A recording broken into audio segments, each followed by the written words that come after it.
Request lagu favoritmu di fitur live chat Audio Plus aplikasi RCTI Plus.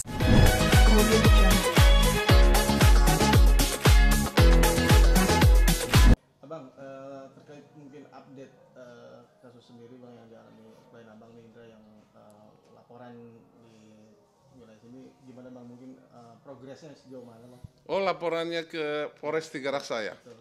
Sebenarnya kalau dari Polres on the track ya, dia sangat cepat sekali. Cuma kemarin memang kendala pemanggilan untuk Indra, pemanggilan kembali ya, pemeriksaan kembali, terus kemudian pemanggilan buat saksi-saksi juga dari pihak pelapor. Itu kemarin kendala alamat lama kan, alamat lama. Tapi 1-2 hari itu langsung diperiksa secara cepat. Untuk supaya apa? Kepentingannya nanti agar pihak terlapor cepat segera dipanggil untuk diperiksa dan diminta klarifikasi seperti itu. Oke. Akan cepat sekali. Oke, bang. Tapi menurut kita sendiri saat ditemui kita saat di pengadilan agama bang, dia menyebutkan bahwa tidak mengakui adanya KDRT tersebut gitu bang. Oh gitu. Nah itu gimana bang? Secara konstruksi hukum saya mau katakan ya, bahwa di dalam KUHP itu pengakuan tersangka itu dikesampingkan paling bawah. Tetapi yang paling penting adalah bagaimana nanti polisi mampu membuktikan, ya melalui apa? Saksi-saksi, bukti-bukti surat, termasuk visum, ya terus video apa segala macam itu. Itu yang penting. Nggak perlu mau ngaku mau nggak penting. Saya mau katakan semua para koruptor yang masuk di penjara itu bukan karena pengakuan itu, ya karena kejelian penyidik untuk menemukan satu tindak pidananya seperti itu deh. Oke, masuk enggak? Masuk sih. Oh, bentar bang. Itu yang benar ibadah itu. Kalau suami nggak kecukupan, ya istrinya bantu. Itu yang benar. Saling membangun. Nah, iya itu namanya orang. Menutupi kekurangan. Itu namanya orang menikah. Berdasarkan Undang-Undang Nomor 174 Kompilasi Hukum Islam. Karena berangkat dari ijab kabul, Al-Quran dan hadis. Kalau rumah tangga hanya kayak gini, kalau nggak dijelaskan secara baik gitu. Itu. Karena ilmu itu. Ya makanya saya kenal bantu Indra ini hanya untuk memberikan pencerahan kepada semua. Walaupun bukan tugas saya. Iya betul. Harusnya tugasnya ketua MUI itu. Porsinya dia bang ya. Tapi hal adanya KDRT itu bang gitu. Membantah ya. Membantah. Ya sah-sah saja kalau yang bersangkutan itu membantah tidak melakukan kekerasan dalam rumah tangga.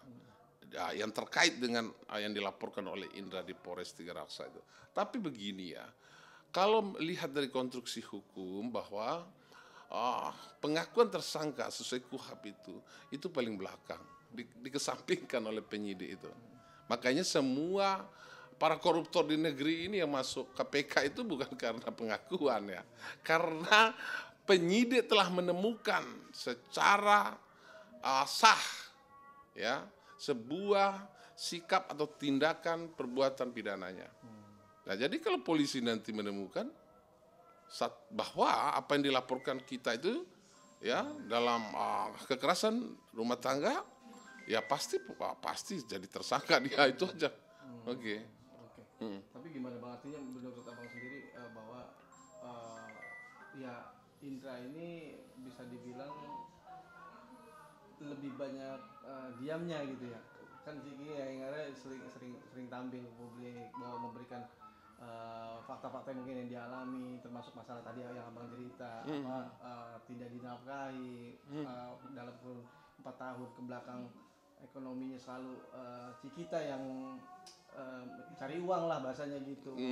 Dia Indra dianggap tidak mampu gitu untuk bisa menafkahi istri dan anak dan keluarganya, bahkan ekonomi keuangannya dia diambil juga sama Indra. Itu ditanggapan apa? Dia diamnya seorang laki-laki bukan berarti dia salah. Diamnya seorang laki-laki itu adalah bagaimana dia menjaga martabat wibawa kehormatan keluarga. Karena apa? Karena persoalan keluarga itu persoalan di ruang privat yang paling tinggi, yang tidak boleh disuguhkan di ruang publik. Itu harus kalian tahu itu. itu namanya menjaga martabat pernikahan sesuai dengan ya ketentuan Undang-Undang Nomor 1 Tahun 74 dan secara kompilasi hukum Islam. Karena mereka dinikahkan secara Al-Quran dan hadis. Tentu yang dijaga itu adalah penyerahan ijab kabul dari orang tuanya kita. Maka itu yang dijaga oleh Indra sebenarnya. Bukan berarti diam, salah, enggak. Dan saya mau katakan, sampai hari ini Indra masih memberikan nafkah. Sebagaimana pasal 34 di Undang-Undang Nomor 174. Seperti itu. Artinya nafkah yang memang mungkin semampu yang Indra bisa. Ayolah, coba kalian tanya ketua MUI, apakah orang menikah itu harus dibudget itu? Kasih makan istri dan anak sekian miliar 1 bulan. Konyol kan? Ya, semampunya. Belajar hidup sederhana sesuai dengan kemampuan pilihan Anda. Ya toh?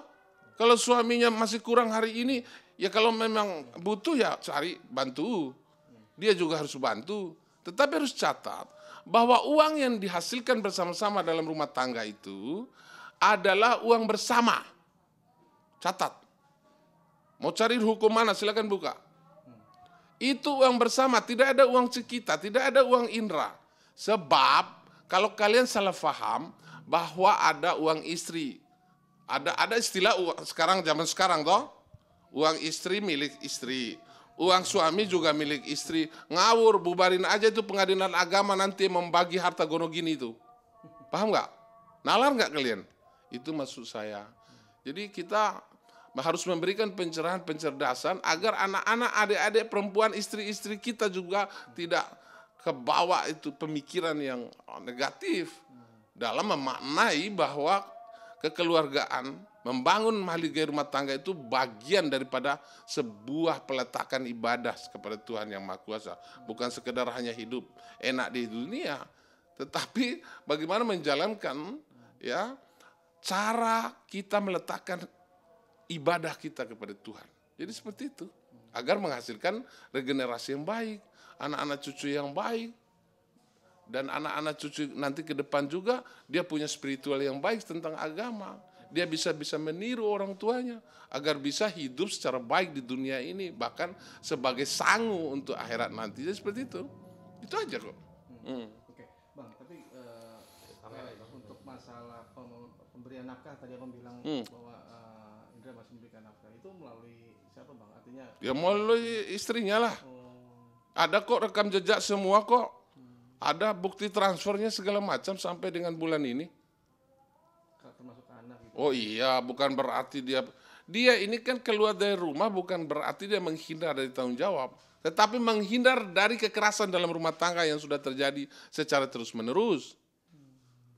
Sambil dia menunggu apakah istrinya ini bahkan keluarga tidak ikut campur di dalamnya, tidak melakukan satu tekanan, intimidasi dan seterusnya. Nah, tahu-taunya bukan itu yang diharapkan, kan ada kesadaran supaya bagaimana membangun kekeluargaan itu dengan baik kembali. Tapi bukan itu yang datang rupanya. Akhirnya sosmed penuh dengan berita-berita secara sepihak yang menyudutkan Indra. Kan seperti itu. Nah, sementara berita itu tidak mengandung kebenaran. Nah, makanya Indra langsung datang ke kantor saya dan mengatakan, "Bang, saya ingin menunjukkan kebenaran yang sesungguhnya. Karena saya harus katakan walaupun satu ayat, sekalipun terdengar pahit, tapi itu mengandung kebenaran." Itu kan. Apalagi susah kan? Tujuannya apalagi ya. Tapi saat ini mungkin Indra, maaf Bang, bekerja sebagai apa sih Bang? Artinya yang masih menghasilkan uang. Ya, dia punya perusahaan, dia punya PT. Dia orang bisnismen. Ya, nggak perlu saya katakan di sini soal bagaimana. Tapi dia punya penghasilan kok, layaknya seperti orang, kan gitu. Artinya nggak sesuai dituduhkan sama. Ya artinya kalau keluarga selama ini hidup nyaman, punya rumah di kelas elit, contoh begitu, punya kendaraan, ya, sekolah anak tempat yang bagus, logikanya kalau suaminya nggak menghasilkan pendapatan yang layak, bagaimana itu bisa? Tapi itu katanya dari Ciki sendiri Bang, yang mungkin karena hasil kerja keras kita yang. Lah itu rumah masih dibayar Indra, atas nama Indra kok rumahnya. Mobil masih dibayar Indra sampai hari ini. Anak sekolah masih dibayar Indra. Hah, kalian ini, itu kan, kita bicara kebenaran. Gitu? Rumah itu atas nama Indra loh, masih dibayar Indra loh. Pembayarannya di bank dia loh, sampai hari ini. Artinya masih punya tanggung jawab yang... Bukan masih punya tanggung jawab, memang dia sudah melekat tanggung jawab dari awal sampai hari ini. Tapi gimana sih Bang, artinya sejauh ini mungkin Ciki memberikan manuver-manuver khususnya mungkin di sosial media untuk memberi, akhirnya si Indra mendapat sanksi sosial yang luar biasa gitu. Dan ini cukup mungkin bisa dibilang merugikan dari Indra sendiri. Ya bukan merugikan, artinya suami setelah dicedera secara hukum, baik hukum agama dalam sebuah perkawinan maupun hukum negara. Dia dicedera, dia kepala rumah tangga. Dia yang memberikan nafkah. Gitu? Soal berapa, soal sekian, itu kan soal lain. Tapi marwahnya tadi saya bilang, martabat wibawa seorang kepala keluarga, itu yang dicedera.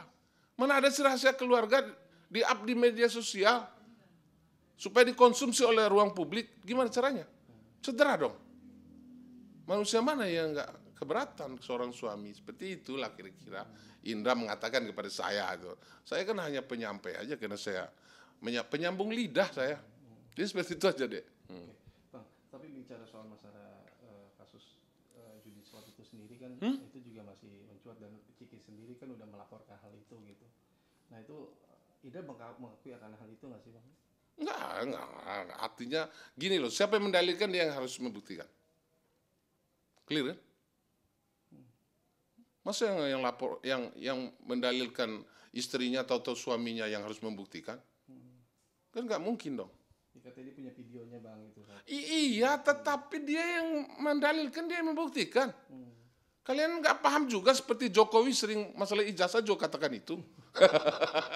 Oke, itu aja, ya. Oke, tapi memang maaf Bang, mungkin Indra sendiri memang punya kebiasaan itu nggak sih? Nggak ada kebiasaan itu. Indra nggak ada, saya lihat itu nggak ada. Dia malah justru sibuk dengan dia olahraga, jaga kesehatan. Dia malah sholat, ibadah terus. Sholat tiap waktu. Malah dia yang ingatin saya kadang, Bang, sholat asar. Dia suka ingatin saya sholat. Nah, saya dari mana situ saya melihatnya Indra itu cedera itu. Oke. Artinya secara spiritualnya lumayan bagus di situ. Iyalah, tapi kan tidak mungkinlah kita ini mengatakan bahwa kita yang paling bagus tuh. Iya kan? Apa iya kita semua ini harus bicara itu bahwa saya orang paling baik sama istri saya atau sama anak saya? Ya, dipikirkan aja lah, ya. Oke, Bang, soal masalah pengadilan agama sendiri kan si Indra nggak hadir Bang, sidang perdana perceraiannya. Gitu. Nah, dengan alasan katanya keluar kota gitu. Nah, itu gimana Bang? Artinya akhirnya sidang mediasinya gagal gitu. Itu seperti apa Bang mungkin? Berarti ya, kalau Indra menganggap bahwa ketidakhadiran dia di mediasi pertama kemarin, berarti dia sudah mengamini bahwa sidang perceraian dilanjutkan. Clear kan? Mengenai soal hukum? Oh iya, berhak. Tidak berkewajiban si tergugat harus hadir. Yang wajib hadir ada penggugat. Nah berarti dia mengamini, cepat-cepatlah proses ini biar cepat selesai. Berarti dia mengamini itu. Malah justru membantu kita kok itu. Kenapa kalian tanya itu? Justru Indra tidak hadir dalam mediasi, dalam ruang bertemu dengan hakim mediator, itu justru Indra itu membantu kita dalam rangka mempercepat proses perceraian. Paham ya maksudnya ya? Artinya Indra menyetujui Bang. Ya artinya membantu istrinya, karena istrinya kan yang melakukan gugatan. Gitu loh maksudnya. Harus terima kasih sama Indra itu. Oke, itu ya. Tapi mengenai untuk masalah anak sendiri seperti apa Bang? Artinya Indra masih intensitas ketemu nggak anak mungkin? Nah, begitu pasca pelaporan, terus kemudian ada gugatan juga di pengadilan agama, ya mungkin di situ dia cerita dengan saya, si Indra, bahwa mungkin dia agak kesulitan ketemu anak. Entah bagaimana saya tidak tahu, tapi mungkin bisa ditanyakan ke Indra sendiri. Namun yang saya mau katakan bahwa Indra dalam proses perceraian nanti juga dia ingin berupaya untuk melakukan upaya-upaya hukum dan kemudian melawan dalam proses persidangan nanti untuk supaya dapat mengambil hak asuh anaknya. Jadi seperti itu. Itu aja intinya. Oke, tapi untuk sidang berikutnya infonya Indra akan hadir tuh benar Pak? Lihat nanti bisa dia hadir, bisa kami kuasanya yang hadir. Ya, mungkin saya nanti di sidang berikut sebab saya ada tujuan lain juga. Saya ada keluar kota, keluar negeri juga ya. Jadi seperti itu. Oke. Oke.